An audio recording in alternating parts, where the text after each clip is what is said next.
साधन को चाटने में देर नहीं लगती माया को, एक बार में ही चट कर जाए पूरा साधन।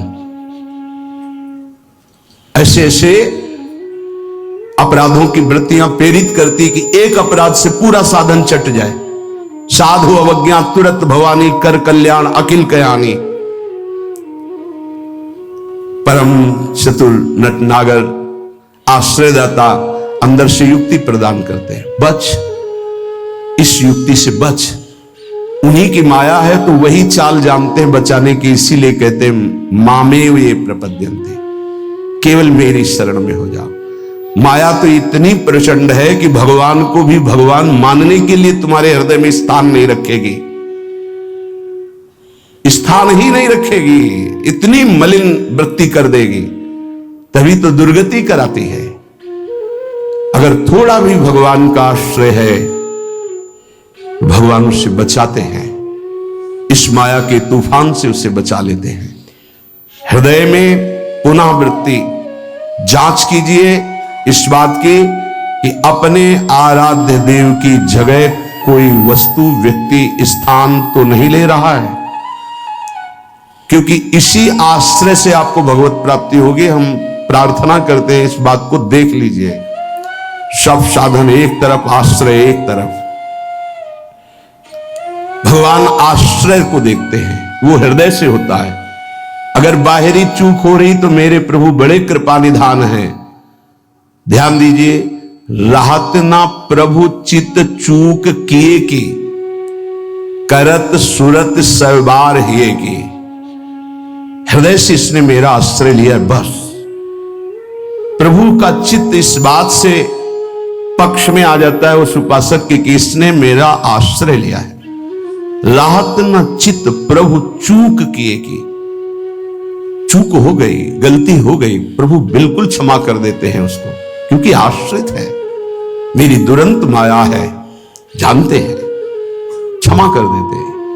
यदि साधन बल है तो हिसाब आपको देना पड़ेगा।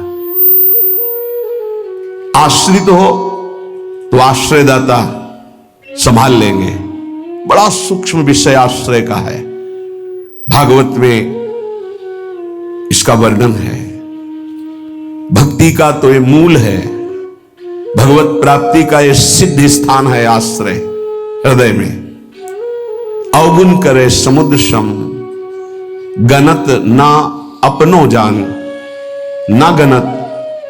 अगर बड़े अपराध भी बन जाए तो मेरी स्वामिनी जो गणना ही नहीं करती, मानती ही नहीं। क्यों? मेरी चूक है, ये तो मेरे आश्रित है, आश्रित की चूक, मेरी चूक। ऐसा हमारे आराध्य देव का स्वभाव है।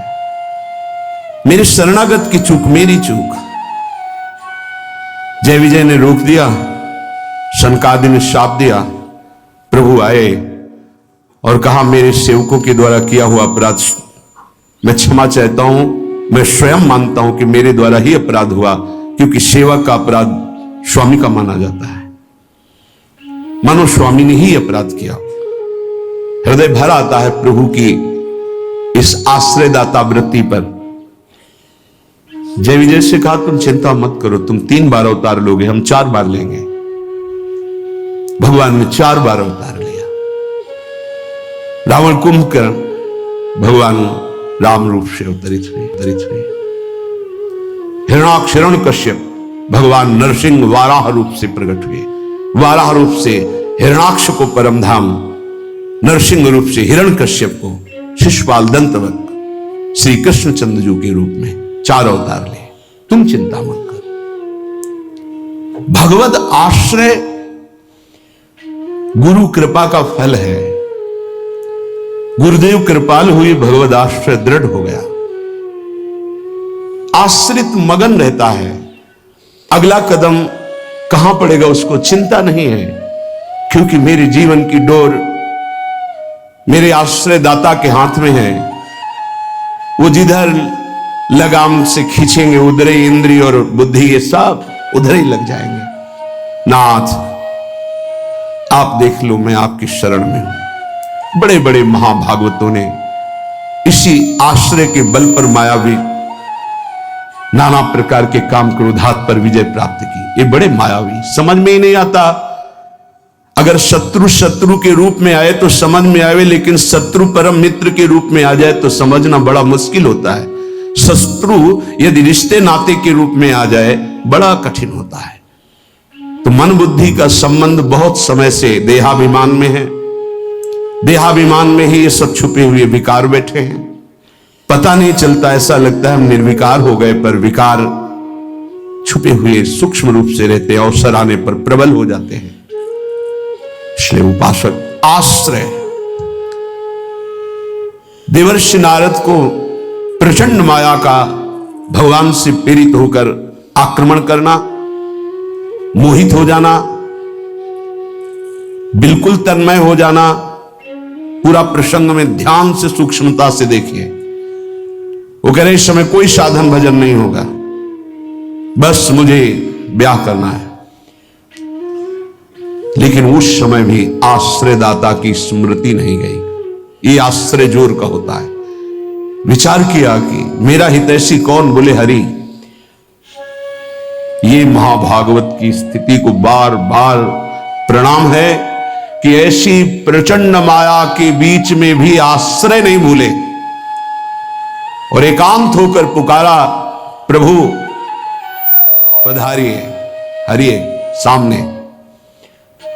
कहा नाथ हृदय से प्रार्थना करता हूं, जे ही विधि होए नाथ हित मोरा, करो सुबेगी दास में तोरा। बलिहारी है। ऐसी प्रचंड मलिन माया के आक्रमण में भी अपने स्वामी को नहीं भूले, आश्रय हृदय में बहुत जोर का। तो स्वामी ने कहा जे विधि हुई है परम हित। तुम हित की बात कहते हो? नारद, मैं अपने भक्त को कभी पतन के मार्ग में नहीं जाने देता, चाहे जितना उसका उपहास कराना पड़े, विरोध कराना पड़े, मैं ये सब सह लूंगा कि मेरे भक्त का उपहास हो रहा है, निंदा हो रही है, अपमान हो रहा है, पर मैं उसे पतन के गर्त में नहीं जाने देता। जाओ, जे विधि हुई है परम हित, नारद सुनो तुम्हारा परम हित जिसमें होगा वही मैं करूंगा। और वही किया प्रभु ने, परम हित कर दिया। इसलिए आश्रय, आश्रित को किसी भी तरह से कोई भी परास्त नहीं कर सकता। खास बातें हैं। जहां किसी ने आश्रित को यह देखा कि इसमें तो ना तप है ना बल है, तो वो ये नहीं देख पाया कि आगे तो आश्रित दिखाई देता, लेकिन गोद में बैठा है आश्रयदाता की। 5 वर्ष के प्रहलाद जी का चमत्कार कोई साधन भजन नहीं था। 5 वर्ष की तो आयु है, क्या साधन भजन है? गुरुदेव देवर्षि नारद ने आश्रय पुष्ट करा दिया गर्भ से ही। इतना जोर का आश्रय है कि इतनी भयावह परिस्थितियां आने पर भी मन डगमगाया नहीं। मेरे हरि हैं ना, मेरे हरि हैं, मैं उनकी गोद में हूं, वो कण कण में है। क्या दिव्य आश्रय! इसीलिए सारी दिव्यता प्रहलाद जी के जीवन में पाई गई। गुरुदेव नारद जी से पहले उनका स्मरण होता प्रहलाद, फिर नारद। प्रहलाद नारद पराशर पुंडरीक व्यासंबरी सुख सौनक भीष्मदाल ध्यान। सबसे पहले भक्तराज प्रहलाद जी का नाम, क्योंकि 5 वर्ष की अवस्था में निष्काम धर्म की चरम सीमा में आश्रय की भारी स्थिति में प्रहलाद जी को पाया गया। ध्रुव जी भी महाभागवत हैं, पर पहला नाम नहीं लिया गया क्योंकि उन्होंने अटल पदवी की आकांक्षा की। निष्काम धर्म की चरम अवस्था प्रहलाद जी की। नरसिंह भगवान प्रकट हुए और पूरी लीला करने के बाद प्रहलाद जी को गोद में बैठाल के कहते, मेरी आज्ञा है, आप वरदान मांगो। हां प्रभु, आपकी आज्ञा का पालन करने के लिए वरदान मांगता हूं कि मेरे हृदय में कुछ मांग ही न रह जाए। ये क्या वरदान? मेरे हृदय में कुछ मांग ही ना, आपको पाने के बाद अब क्या मांगू, क्या पाऊं? आश्रय, दृढ़ आश्रय। ये देहाभिमानी की समझ में नहीं आएगा। भगवद आश्रय, हृदय से आर्त भाव से जितनी दिव्यता हो सब आश्रय में विराजमान रहती है। इसलिए नाम आश्रय, धाम आश्रय, रूप आश्रय, लीला आश्रय, ये सब उसी परम आश्रय के खंभे हैं जिनके ऊपर प्रेम महल बनता है। इसी प्रेम महल में अद्भुत विलास और उसी में आपका प्रवेश, प्रेम विलास में। नाम रूप लीला धाम ये महल के खंभे हैं, प्रेम महल के। और आश्रय, दृढ़ आश्रय आराध्य देव का। जोरी अविचल वृंदावन, नाहिन आन सुकाज, नाहिन आन सुकाज। मेरे प्रिया प्रीतम, हमारे माई श्यामाजू को राज।